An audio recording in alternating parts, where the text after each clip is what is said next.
September 23, 2024. A decorated military officer doesn't show up for duty at his Utah National Guard base. His commanders try calling. No answer. They reach out to his wife, Jennifer. She tells them she hasn't seen him since their argument 2 nights ago. She says he just left, walked out, disappeared. But 5 days later, someone else contacts the police. Someone who knows Jennifer intimately. And what this person tells investigators will turn a simple missing persons case into one of the most calculated, cold-blooded murder conspiracies Utah has seen in years. Because Matthew Johnson didn't just disappear, and his wife knows exactly where he is. To understand what happened to Matthew Johnson, we need to rewind a few months, because by September 2024, his marriage to Jennifer Gledhill was a powder keg waiting to explode. Matthew Johnson was 51 years old, member of a special operations unit in the Utah National Guard, father of 3 children. On the surface, a military family living in Cottonwood Heights, Utah. But behind closed doors, things were falling apart fast. July 2024. Jennifer files for divorce. What follows is exactly what you'd expect: a contentious custody battle, bitter arguments, accusations flying back and forth.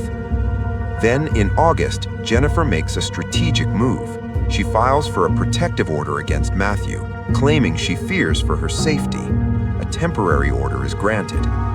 But here's where the story takes an interesting turn. On September 16th, just days before Matthew vanishes, the judge reviews Jennifer's evidence.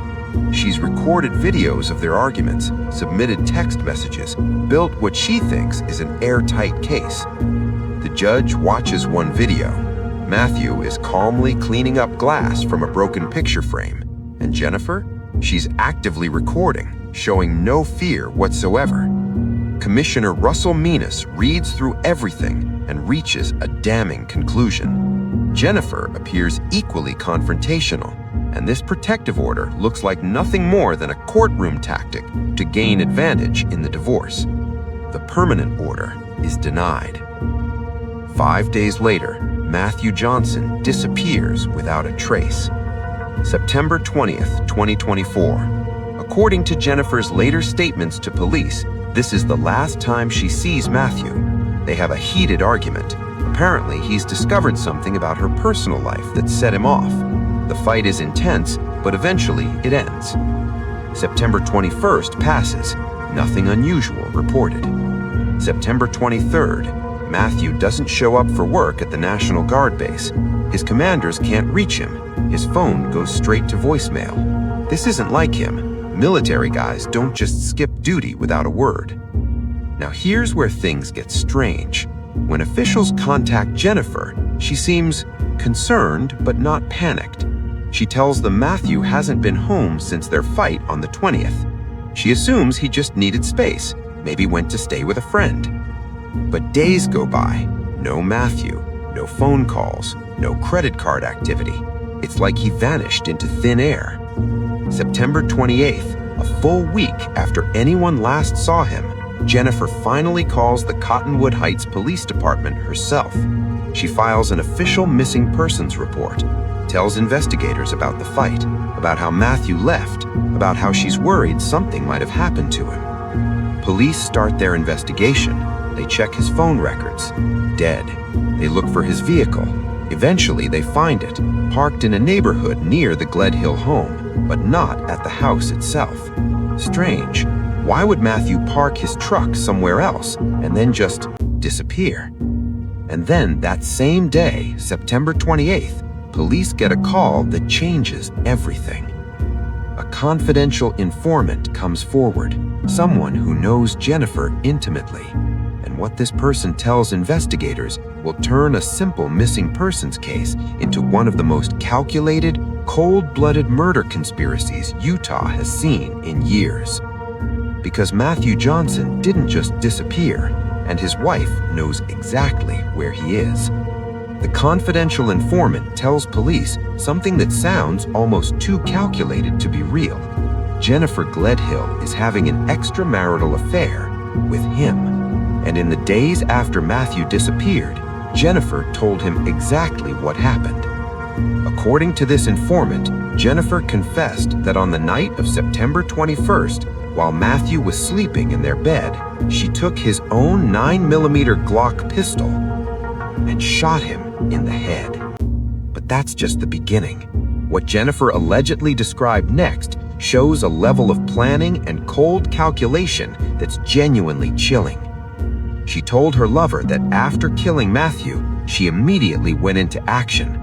First, destroy evidence. She smashed Matthew's cell phone so it couldn't be traced. Then she moved his vehicle, hiding it in a nearby neighborhood to make it look like he'd driven away himself. But the hardest part was still ahead: what to do with a 250-pound body. According to her confession, Jennifer loaded Matthew's body into a rooftop storage container by herself. Then she slid him down the stairs and loaded him into her minivan. She drove north into the darkness, found a remote location, dug a shallow grave, and buried her husband. When the informant saw Jennifer in the days after, he noticed bruises covering her body. When he asked about them, she explained they were from moving Matthew's body and cleaning the house. The house, that's the key. Jennifer allegedly told him, "I washed everything and vacuumed, and it's not an issue anymore." Now at this point, you might be wondering, why is this guy coming forward? If he's having an affair with her, why turn her in? The answer is in the text messages they exchanged after her confession. Messages that Jennifer thought were being deleted, but weren't. The moment police hear this confession from the informant, they move fast. Search warrant for the Gledhill home, and what they find inside confirms their worst fears. The master bedroom has a brand new mattress, but when investigators look closer, they find reddish-brown spots on the walls, on the bed frame, on the blinds. They lift the bed, bloodstains on the carpet underneath, blood on the bed frame itself. Someone has tried very hard to clean this room. There's evidence of bleach on the walls, carpet cleaning supplies used extensively, but you can't completely erase blood, not with all the bleach in the world. They test the blood under the bed, single male source, DNA testing underway to confirm it's Matthew Johnson. But here's where this investigation takes an even darker turn. Remember those text messages between Jennifer and her lover? In one message, Jennifer wrote, "I assume you'd be like me, and if my friend told me a hypothetical story, I'd say, 'Let me get my shovel.' If I was told the story I told you, I'd take it to the grave." Take it to the grave. She assumed her lover would help her cover it up, or at the very least, never tell. She was wrong. While Jennifer was texting him, actively deleting messages, her lover was taking screenshots of everything, every confession, every detail, every piece of evidence she thought was disappearing, preserved. But the investigation uncovers something else, something that shows just how deep this conspiracy goes. On September 24th, 3 days after the murder, a neighbor sees something unusual. Jennifer's parents are at her house. They're inside, cleaning, and they don't leave until 11 p.m. that night. When police question the parents, both initially downplay their involvement. Her mother claims she was only there for an hour, had simply bought a new mattress at Jennifer's request. The father says he can't remember much about that day. But then investigators press harder. They ask Jennifer's father directly, "Did you go into the master bedroom?" His response, "I did not go in where the incident happened." Where the incident happened. Not what incident. Not, "I don't know what you're talking about." He knew. Thomas Ray Gledhill, 71, and Rosalie Christensen, 67, both arrested on October 24th, 2024. 4 counts of obstruction of justice. The allegation? They helped their daughter clean up a murder scene. As investigators dig deeper, more evidence surfaces. GPS data from Jennifer's phone places her at the exact location where Matthew's truck was found, at 6 a.m. the morning after the alleged murder, right when she would have been ditching it. In Davis County, police discover a mattress pillows, and blood-stained carpet, all from the Gledhill home, all disposed of, hoping they'd never be found. The rooftop storage container Jennifer allegedly used to transport Matthew's body, found after a storm caused it to float from where it had been concealed. Inside, Matthew Johnson's blood. Every piece of physical evidence lines up perfectly with the confession Jennifer made to her lover. But there's one piece still missing, the most important piece: Matthew Johnson's body. Despite extensive searches, investigators still haven't found where Jennifer buried him. Jennifer Gledhill now faces 9 felony charges: first-degree murder, 5 counts of obstruction of justice, possession with intent to distribute, desecration of a human body, and witness tampering. On February 6, 2025, she entered a not guilty plea. Her trial is scheduled for December 2025. And here's the final twist in this case. Matthew had a $500,000 life insurance policy.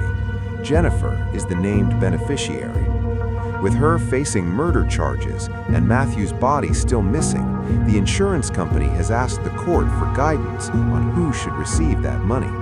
So the question remains, was this about money? Was it about the divorce? Was it about control? Or was it simply about rage? Rage that Matthew had discovered her affair.